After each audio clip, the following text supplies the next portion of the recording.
Foundations of Amateur Radio. Amateur radio is an environment for infinite possibilities.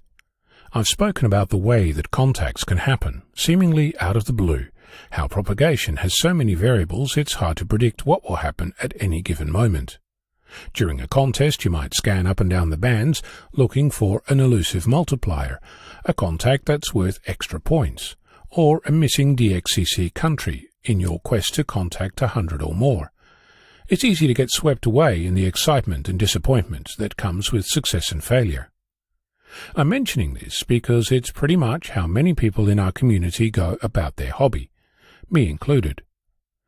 I've likened making a contact to fishing, taking your time to get the rhythm of the other station, understanding that there's a human at the other end, taking stock of what they're hearing, which stations they're responding to, how they respond, and if they give out hints about making a successful contact with them.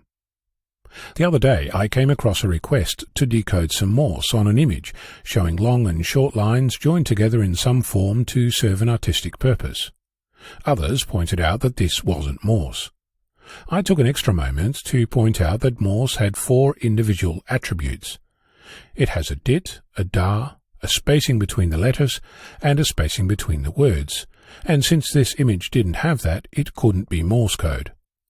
A few days later it occurred to me that I hadn't been paying attention. Morse actually has 5 attributes. It also has a spacing between each tone.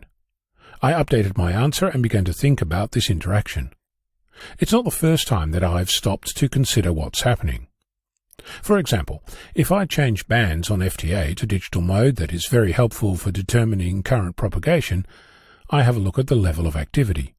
I'm generally not in a hurry, so I tend to leave it on the same band for a while, sometimes an hour, sometimes less, sometimes more. If the band is in full flight with every slot filled, it's easy to tick the CQ only box and hide all the noise, or rather, extra messages that form the exchange.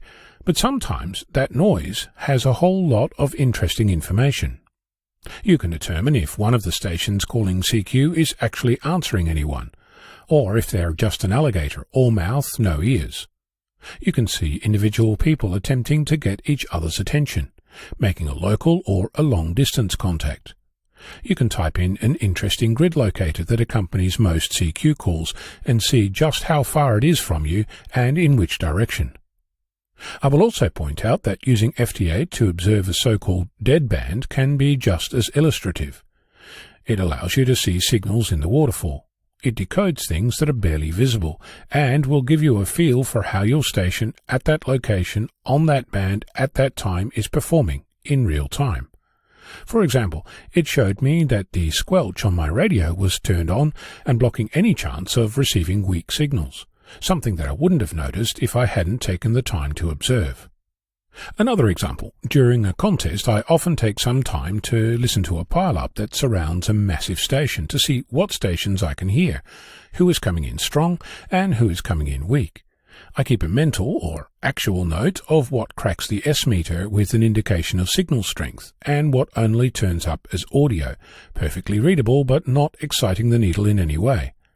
I might not speak with any of those stations, but I know that there are stations in a particular location that I can hear. It's easy to get swept up in all this massive excitement that is our hobby, but sometimes it pays off to take a breath, to wait a moment, to take a look and have a listen to learn the lay of the land and understand what is happening and consider the implications. With that moment of calm, you might find an unexpected jewel in the rough. That's, for example, how I managed a contact with South Sudan several years ago during a massive pile-up in a club station during a contest.